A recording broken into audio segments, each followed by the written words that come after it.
ఒక రాజు. ఆ రాజుకి ఒక పెద్ద తోట. ఆ తోటకి కాపలాదారుడు సూరయ్య, అతని భార్య నరసమ్మ. ఒకరోజు ఉదయం సూరయ్య తోటలో తిరుగుతున్నాడు. అప్పుడు ఒకవైపు చెట్టులు మేసి ఉండడం గమనించాడు. సూరయ్య తోట అంతా తిరిగాడు. కొంచెంతా బాగానే ఉంది. మరి జంతువులు లోపలికి ఎలా వచ్చింది అనుకున్నాడు సూరయ్య. రాజుకి తెలిస్తే శిక్ష తప్పదేమో అనుకున్నాడు. అప్పటి నుంచి మాటు వేసి తోట రోజు కాపలా కాశాడు. ఒకరోజు పున్నమి రాత్రి వచ్చింది. వెన్నెల పిండారి పోసింది. సూరయ్య జాగ్రత్తగా చూస్తున్నాడు. అప్పుడు ఒక అద్భుతం జరిగింది. గాలిలో నుంచి ఒక కాంతి దిగింది. ఆ కాంతి ఒక రెక్కల ఏనుగు తోట అంతా తిరిగింది.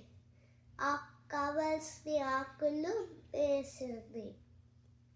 సూరయ్య దాన్ని మెల్లగా వెంటాడాడు. ఉదయం కావస్తుంది.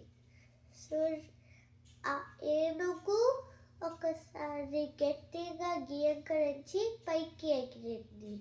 సూరయ్య దాని తోక పట్టుకొని పైకి ఎగిరాడు. దాంతో వింత లోకంకి వెళ్ళాడు. అక్కడ అన్ని రత్నరాసులే, భవనాలన్నీ బంగారుమయం. జంతువులన్నీ ఎగురుతున్నాయి, పక్షులు మాట్లాడుతున్నాయి,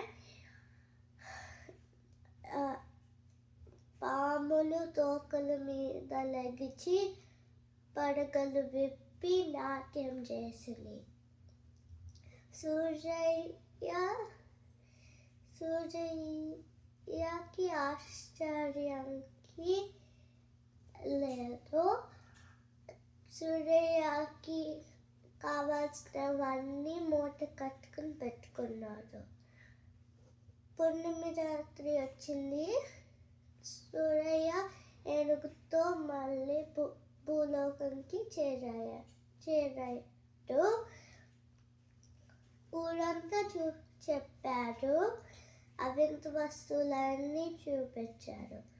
కొంతమంది తన మాటలు నమ్మలేదు. సూరయ్య అన్నాడు, నన్ను పున్నమి రాత్రి ఆ తోటకి రండి. పున్నమి రాత్రి వచ్చింది. అందరూ తోటకి వచ్చారు. అప్పుడు ఏనుగు వచ్చింది. తోట అంతా తిరిగింది. దానికి కావలసిన ఆకులు వేసింది. ఉదయం కాబోతుంది. ఏనుగు గీంకరించి. ఆ ఏనుగు తోక సూరయ్య, తన కాళ్ళు నరసమ్మ, తమ కాళ్ళు ఇంకొకరు. అలా అందరూ గాల్లో ప్రయాణిస్తున్నారు. చివరిలో మల్లమ్మ. తనకొక ప్రశ్న వచ్చింది. ఓపిక పట్టలేక తన ముందు వ్యక్తిని అడిగింది. వింత లోకంలో గుమ్మడికాయలు ఎంత పెద్దగా ఉంటాయి? తను తన ముందు వ్యక్తిని అడిగింది. అలా సూరయ్యకి చేరింది.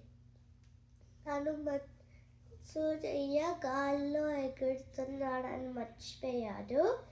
అప్పుడు చేత్తో చూపించాడు, ఇంత పెద్దగా ఉంటాయి అని. ఇంకేంటి, అందరూ నేలమట్టమైపోయారు. ధన్యవాదాలు.